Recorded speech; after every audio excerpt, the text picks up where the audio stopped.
그 20살로 돌아가서 뭔가 하나의 능력을 키워야 한다면 뭐 하다가 그렇게? 책을 읽다가. 그 책이 뭐였어요? 아 이거는 이제 밝히면 안 되는데. 또 알려주셔야죠. 많은 분들이 인생을 좀 바꾸기 그러니까. 위해서. 그러니까 지금 뭘로 돈을 버세요 그러면?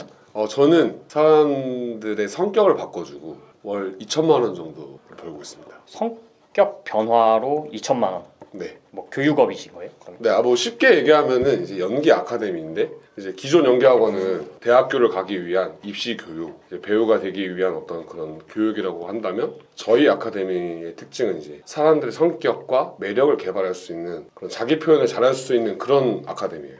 그럼 보통 오시는 분들이 어떤 분들이 많으세요?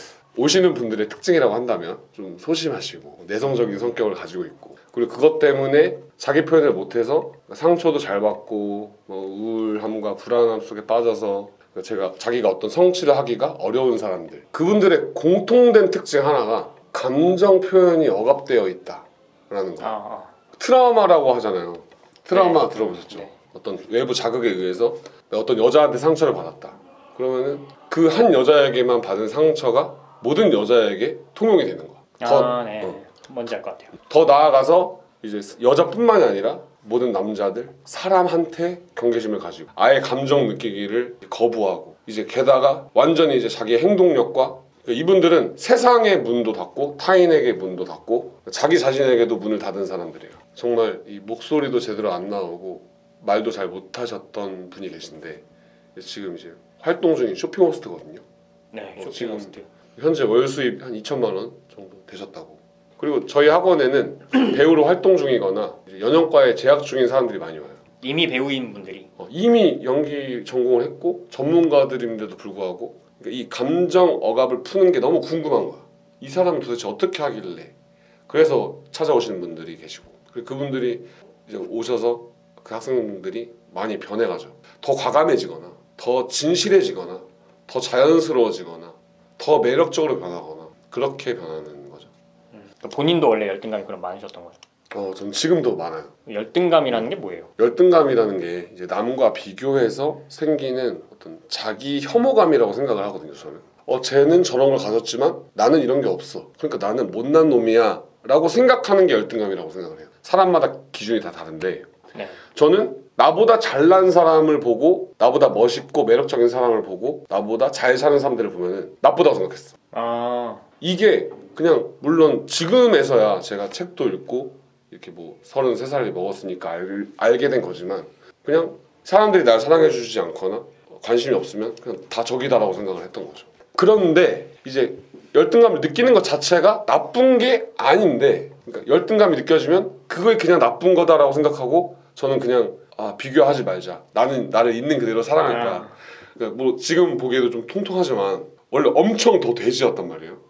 그리고 외모 컴플렉스도 진짜 심했고 내가 못났다라는 생각에 빠져 있었으면서도 그 다음 게 없는 거야. 내가 저 멋있는 몸매를 가지고 있는 사람 내가 저렇게 멋있는 사람이 되고 싶다 이런 생각을 하지만 나는 못났어. 그러니까 괴롭자. 그냥 괴로워하자. 나를 위로를 하자. 이런 식으로 정신승리를 해왔던 거죠. 그리고 보통 이제 되려고 노력을 해야 되는데 그 사람들을 까내리는 경우도 많잖아요. 그럼요. 쟤네 타고났다. 그냥 타고난 거고 나한테는 있을 수 없는 일이고 그렇게 질투하고 그 사람들을 까내리고 하는 것에서 끝났던 제가 어느 날 열등감이 굉장히 좋은 거다라고 이제 인식의 전환이 일어났던 거예요. 뭐 하다가 그렇게? 책을 읽다가. 그 책이 뭐였어요? 이거는 이제 밝히면 안 되는데. 또 알려주셔야죠. 많은 분들이 인생을 좀 바꾸기 위해서. 왜냐면 너무 저한테 좋은 책이기도 하지만 이게 다른 분들이 생각할 때는 좀 이상하다. 이상한 거 아니야? 이렇게 생각할 수도 있기 때문에 말을 안 하려고 했는데 네. 이제 람타 화이트북이라는 책을 읽었어요. 근데 이제 그 책의 내용이 뭐냐면 당신이 신이다라는 얘기예요. 물론 이렇게 얘기하면 진짜 무슨 소리야 하나님은 저기 있잖아. 그러지만 당신이 신이다라고 말해주고 내가 그동안 얼마나 끊임없이 자기 부정을 해왔는지 열등감을 느끼고 남을 적으로 생각하고 나를 못났다고 생각한 건 모두 다 내 생각이었다라는 걸 인정하게 해줬어요. 그리고 되게 이렇게 이 책을 읽으면 팩트를 많이 때리거든요. 예를 들면 너는 지금 TV를 만들지도 않았고 아이폰을 만들지도 않았고 네가 지금 앉아있는 카페트, 소파, 리모컨조차도 만들지 않았다. 너는 도대체 인생을 살면서 도대체 무엇을 했는가? 이런데 너무 화가 나는 거야. 내가 한 게 아무것도 없으니까. 그때부터 사실 이제 이런 열등감이 찌들어서 아무것도 행동하지 못했던 그런 제가 너무 화가 나기 시작하면서 운동을 시작하고 책을 읽고, 그러니까 제가 이제 또 인생이 바뀌게 된 게 또 책을 많이 이제 읽다 보니까 이렇게 바뀌게 된 건데, 끊임없이 배우고 내가 부족하다고 한다면 물론 인정하기 싫죠. 기분도 나쁘고. 근데 정말 맞나? 내가 이게 잘못했나? 이렇게 자기 성찰을 하면서 제가 끊임없이 앞으로 어떻게 살아야 될까 다시 교정하고 새롭게 피드백을 계속 했던 것 같아요. 그러면서 뭐 한 달에 50만 원, 100만 원밖에 못 벌던 그런 날도 있었지만 정말 불과 1년 만에 1억을 찍었습니다. 그럼 지금 람타 화이트북 이거를 읽고 나서 내가 억대 연봉이 됐다 그런 건가요? 아, 그건 아니죠. 이제 람타는 이런 얘기를 해줬어요. 너는 무엇이든 네가 원하는 걸 할 수 있다. 하지만 돈을 벌려면 어떻게 해야 되는지 말은 안 해줘. 네. 현실적인 방법론에 대해서 말은 해주지 않죠. 근데 이제 그 다음에 만난 책이 바로 MJ 드마코의 이제 부의 추월차선인데. 그러니까 마음을 한번 깨고 그 다음에 이제 돈 버는 것에 대한 집중적인 이제. 그죠.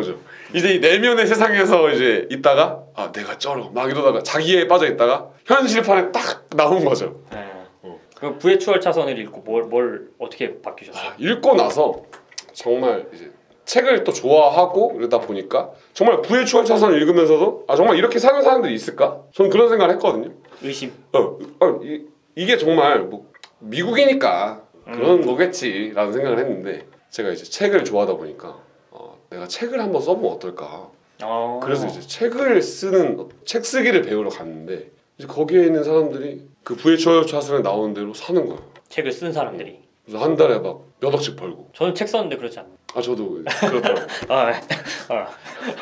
왜 전 못 벌죠 이렇게? 지금 요거 썼는데. 이제 곧 되실 겁니다. 무튼 책 쓰기를 배우러 가서 정말 사람들에게 좋은 것을 알려주고 합당한 돈을 벌고 자기의 부를 누리고 그런 가치를 창출하는 그 현실판을 전 진짜 눈으로 본 거죠. 백만장자 메신저의 그 메신저들을 본 거네요, 그죠? 그쵸. 그걸 현실판으로 보자마자 나도 저렇게 되고야 말 거다. 그래서 물론 저는 배우가 꿈이었지만 이 연기로 다른 사람들의 성격을 더 매력적으로 바꿔주고 자신감 있는 사람이 되게 만들어주고 말을 잘하도록 도와주고 그러면서 제가 너무나 많은 사람들이 변화하는 걸 봤기 때문에 너무 가치 있는 일을 하고 있다고 생각을 하고 앞으로도 너무 재밌게 잘 할 것 같습니다. 책을 쓰고 인생이 제일 바뀐 게 뭐예요? 이제 글을 잘 쓴다라는 거는 내가 다른 사람들의 마음을 잘 이해한다라는 것과 같은 말이라고 생각하거든요. 그래서 글을 잘 쓰는 사람들은 항상 말도 잘하고 생각도 다르게 하고 더 많이 팔 수 있는 거죠. 저도 제가 지금 이렇게까지 월 수익을 올리기 위해서 이게 가장 중요했다 생각하거든요. 야부리. 이제 말을 잘하고 자기 표현을 잘하는 사람들이, 우리 포리얼 씨도 그렇잖아요. 그죠. 저도 말로 먹고 살고 있죠. 다른 사람들에게 지식과 경험과 이런 사랑을 나눠주고 소득을 올리시는 분이기 때문에 이걸 다 공감하고 계실 거라고 생각해요. 지금 말씀하신 그 커뮤니케이션 능력과 카피라이팅 능력, 그 이 두 개는 근데 돈을 벌려면 빼놓을 수 없는 능력인 것 같아요. 필수죠. 네. 그러니까 제가 유튜브를 물론 하잖아요. 근데 거기서 이제 댓글이나 악성 댓글이 달려요. 네가 무명 배우인데 네가 뭐라고 연기를 가르치냐 이렇게 말을 해요. 물론 저는 완벽한 사람이 아니죠. 저는 유튜브라는 어떤 플랫폼을 통해서 제가 저를 알리기 시작했어요. 그냥 제가 관종이다 보니까 저를 표현하는 게 좋다 보니까 알리고 싶어서 카메라로 찍어서 올렸을 뿐이에요. 근데 이제 그걸 보고 사람들이 저를 찾아와 주시고 또 믿어주시고 이제 그게 다 밑거름이 됐던 거죠. 그게 이제 은연중에 퍼스널 브랜딩이 된 거죠, 근데. 그렇죠. 이게 저는 그냥 물론 카메라 앞에서 말을 하고 하는 게 무서웠어요. 연기는 그냥 카메라가 나를 보고 있는 상태에서 연기를 하는 거지만 카메라를 앞에다 두고 이렇게 말을 하는 게 저는 익숙하지 않았던 거죠. 지금 이제 렌즈를 보면서 이렇게. 근데 이렇게 하다 보니까 감사하다. 정말 도움이 많이 된다. 선생님을 통해서 많이 배웠다. 제가 정말 변화가 되었다. 이런 얘기를 들으면 정말 뿌듯하고. 제일 돈을 많이 벌 수 있게 된 게 어떤 그래서 계기인 것 같아요. 부의 추월 차선을 읽은 거? 아니면 내 내면을 깬 거? 저는 부의 추월 차선은 이꼬르 이렇게 생각했어요. 현실 감각을 키워라. 이게 되게 직설적이고 책의 표현이 되게 팩트가 많잖아요. 그죠. 누군가는 이게 기분이 나쁘다고 나랑 거리가 멀다 하고 던질 수도 있지만 저도 처음에는 던졌어요. 이게. 너무 마음을 아프게 하니까. 근데 돈이라는 게 살면서 정말 중요한 거고 물론 돈이 전부는 아니라는 건 맞지만 가난이 얼마나 많은 불행과 결핍을 가져다 주는지 그리고 얼마나 결핍이라는 게 사랑하는 사람에게 베풀지 못하는 상황을 만드는 게 너무 싫었어요. 가난한 사랑. 풍족한 사랑을 하고 싶어서 부의 추월차선을 읽고 책에 있는 거를 한국에 맞게 실천을 해본 거죠. 뭐를 처음에 하셨어요? 일단 책을 쓰고 유튜브를 시작하고 내가 팔 상품을 만들고 사람들에게 홍보를 하고 블로그도 하고. 그럼 원래는 부의 추월차선 읽기 전에도 근데 연기 학원을 하셨잖아요. 그죠? 네. 크게 달라진 게 있어요? 그때는 마케팅의 M자도 몰랐어요. 그냥 알아서 그냥 제가 간판을 차려놓고 학원을 하면 알아서 학생들이 오는 줄 알았어 저는. 진짜로. 근데 이제 아니더라고요. 그때 50만 원, 100만 원. 한 달에? 네, 2명 있었어요. 2명. 한 명, 2명. 그럼 보통 나가서 전단지라도 돌리잖아요. 근데 마음 공부 이제 시크릿 같은 거 하다 보니까 이제 오겠지. 내가 명상을 하면 올 거야. 막 이런 생각을 했죠. 끌어당기겠다. 네, 끌어당기고 마음으로. 포커스 막 했죠. 안 오더라고요. 안 이루어졌나요? 그래서 지금은 그 내면의 법칙과 현실 법칙이 합쳐진 이런 중심, 어떤 밸런스 있게 살아가는 게 참 중요하다 생각을 하고 왜냐면 내면의 힘을 저는 알거든요. 내가 어떻게 나를 생각하고 다른 사람들을 생각하고 세상을 어떻게 생각하냐에 따라서 내가 할 수 있는 게 달라져요. 자신감이라는 것도 자기가 나를 어떻게 규정하느냐에 따라 달라진다고 생각하거든요. 그래서 이제 돈을 많이 벌려면 내면의 법칙과 외부, 현실의 법칙을 잘 조화롭게 균형 있게 사용하셔야 한다는 걸 꼭 말씀드리고 싶습니다. 그러면은 람타 화이트북으로 내면의 법칙을 깨고 부의 추월차선을 읽어서 현실 감각을 깨면 부자 될 수 있다. 그렇죠. 플러스 행동이 따라줘야 된다. 이 영상 보시고 람타 화이트북 많이 읽으실 것 같은데요? 근데 이 책은 거의 진짜 알만한 분들은 아세요. 저는 몰랐어요. 되게 숨겨진 비기라고 해야 되나? 이게 알기만 하면 되는 게 아니니까 플러스 항상 행동이 뒷받쳐줘야 된다는 거. 보통 제가 생각할 때는 연기하시는 분들은 TV나 영화나 이런 거 위주로 많이 볼 것 같은데 그러니까 책을 많이 보시게 된 계기가 있어요?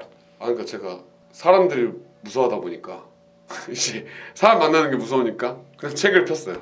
사람 만나는 게 무서워서. 그리고 문제가 많으니까 나 왜 이렇게 상처를 잘 받지? 도대체 문제가 뭐지? 이러면서 성격에 대해서 이제 보고 심리학에 대해서 공부하고 그러다 보니까 이제 나를 알기 위해서 나를 들여다보다가 이제 너무 많은 것들이 보이기 시작한 거죠. 내 상처만 보이는 게 아니라 다른 사람들의 상처도 보이고. 누구나 상처를 갖고 있구나. 네. 그럼 그 대인관계가 두려웠던 게 언제 극복이 되신 거예요? 책을 읽으면서 사람의 어떤 마음이나 감정을 이해하게 되면서 이게 되게 당연한 거구나 생각을 하게 됐던 것 같아요. 나에게 상처 줬던 사람도 그런 행동이 인간이기 때문에 온 거고 또 내가 사람들한테 못 다가가는 것도 그렇고 내가 참고 살았던 것도 다 나의 이유가 있었던 것이고 하지만 나는 앞으로 어떻게 살지 내가 결정할 것이고 나는 앞으로 상처받기보다 내가 이 상처에 연연하지 않고 나아갈 수 있는 힘을 가지겠다라고 제가 생각을 했기 때문에 그냥 그렇게 살아가는 게 답이라고 생각합니다. 그러면은 강병조 코치님이 보시기에는 연기가 제일 필요한 사람들이 누구인 것 같아요? 뭐 입시 아니고. 연기가 제일 필요한 사람들은 자기 감정 표현을 못하는 사람. 감정 표현에 서투른 사람들.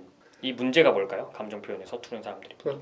이 사람들의 특징은 그러니까 부정적인 감정을 표현하는 것도 무섭고 긍정적인 감정을 표현하는 것도 무서워해. 그러니까 예를 들면 호감이 느껴지는 걸 표현하는 것도 무서워하고 내가 이게 싫다, 마음에 들지 않는다 라고 단호하게 말하는 것도 못하고 좋으면 좋다, 싫으면 싫다를 해야 되는데 제가 약간 그래요. 전 거절을 잘 못해요. 그러다 보니까 어느 순간에 그냥 오케이 그거 내가 나중에 도와줄게. 사실 제가 이제 뭐 바쁘기도 하고 그거 못 도와줄 수 있는데 그냥 그 거절을 못하니까 이게 약간 착한 사람 증후군이랄까 그런 게 좀 있어요. 그런 사람들은 어때요? 그러니까 원래 심성이 착한 사람이 잘 된다고 생각을 해요 저는. 근데 이제 심성이 착한 걸 기반으로 하고 그래도 자기가 아닌 건 아니고 맞는 건 맞고 좋은 건 좋고 진짜 싫은 건 진짜 이건 아니다 해결책을 찾고 이런 어떤 그 다음이 중요하다고 생각을 하는 거예요. 이거 들으니까 약간 생각나는 게 뭐냐면 그러니까 이게 참다 보면 저는 폭발을 한다고 생각하거든요. 감정 이런 게. 그 의외로 뭔가 되게 위험한 범죄를 저지른 분들이 이렇게 가면은 엄청 억눌려왔던 감정이 갑자기 폭발해서 이렇게 우발적인 범죄를 저지르거나 이런 사람들도 많잖아요. 그러니까 주변에서 되게 조용하고 착했던 친구가 술을 먹으면은 엄청나게 돌변하는 경우들이 있어요. 그런 걸 보면은 사실 평상시에 감정 표현을 좀 잘하는 게 되게 중요하지 않나 그런 생각을 하게 되네요. 그러니까 쌓인 게 많으신 분들은 항상 그런 어떤 감정의 억눌림 속에서 되게 답답하실 건데 그게 뭐 술 한잔 하고 뭐 과음을 한다고 그러니까 친구들이랑 수다를 떨고 뭐 어디 여행을 간다고 좋아지는 게 아니고 우리 이 가슴 안에 저장이 되거든요. 이 응어리진 거를 풀어야 돼요 반드시. 저는 그렇게 생각을 합니다. 그 푸는 방법에 가장 좋은 게 뭐예요? 어떻게 가장 좋은 거는 이제 혼자서 할 수 있는 방법 중에 제일 좋은 거는 집에 있는 가장 두꺼운 베개를 가지고 자기한테 상처를 줬던 사람에게 뭐 가까운 가족이나 자기가 정말 사랑했던 사람일 수 있겠죠. 그 사람한테 진짜 하고 싶은 말을 다 싸지르면서 베개를 때리고 있는 힘껏 막 모든 나쁜 짓을 다 해버리는 거예요. 그러니까 사람한테 하는 게 아니라 베개나 매트를 통해서. 근데 이게 가이드가 있는 것과 없는 것은 좀 차이가 크지만 본인이 정말 답답하고 그럴 때 베개나 매트를 들고 정말 있는 힘껏 치면서 뭐 이렇게 표현을 해보시면 도움이 욕을 막 다 하고 그냥 욕도 다 하고 자기가 뭐 폭력적이거나 이렇게 나쁘거나 도덕적으로 잘못됐다고 생각하는 모든 것들을 다 해보는 거예요. 베개에게. 그랬을 때 그때서야 가슴에 응어리진 것들이 풀려가면서 정말 숨이 트여지실 거예요. 그때 그 해방감이 느껴지시면은 제 채널을 구독해주세요. 네, 강병조 TV. 네네. 강병조 코치인가요? 코치 BJ인가요? 네. 코치 BJ TV. 네네. 구독해주시면 좋을 것 같습니다. 그러면 지금 코치님은 만약에 다시 지금 완전 빈털터리가 됐다. 하루아침에. 그러면 이제 어떤 걸 다시 해서 다시 일어나실 것 같으세요? 저는 책을 쓰고 글을 쓰고 유튜브를 하고 계속 저를 알리겠습니다. 퍼스널 브랜딩부터 먼저 한다. 네. 그러네요. 네. 그리고 정말 만약에 그 20살로 돌아가서 뭔가 하나의 능력을 키워야 한다면 네. 저는 글쓰기라고 생각을 해요. 다시 20살로 만약에 내가 돌아간다면 글쓰기부터 한다. 네. 정말 잘하고 싶어요. 그럼 글쓰기도 블로그 글쓰기도 있고 책 쓰기도 있고 있는데 뭐가 제일 중요하다고 보세요? 다른 사람들을 움직일 수 있는 글쓰기를 잘하고 싶습니다. 설득할 수 있는 글쓰기. 네. 여러분들 남 눈치 보지 마시고 자기 자신을 있는 그대로 다 드러내면서 용감하게 사셨으면 좋겠습니다. 네, 오늘 굉장히 에너지 넘치는 그 코치 BJ님을 모시고 또 했는데 좀 먼 곳에서 와주셔가지고 감사드립니다. 감사합니다. 제가 안 그래도 여기 가가지고 한번 스피치를 배웠었어요. 그래서 그 제 전 영상에 보면은 또 코치 BJ님 이야기를 언급한 게 있는데 제가 가서 사실 또 이게 발성이 약간 트이고 저도 몇 번 더 가서 또 발성 고치고 하겠습니다. 오늘도 긴 영상 봐주셔서 진심으로 감사드립니다. 감사합니다.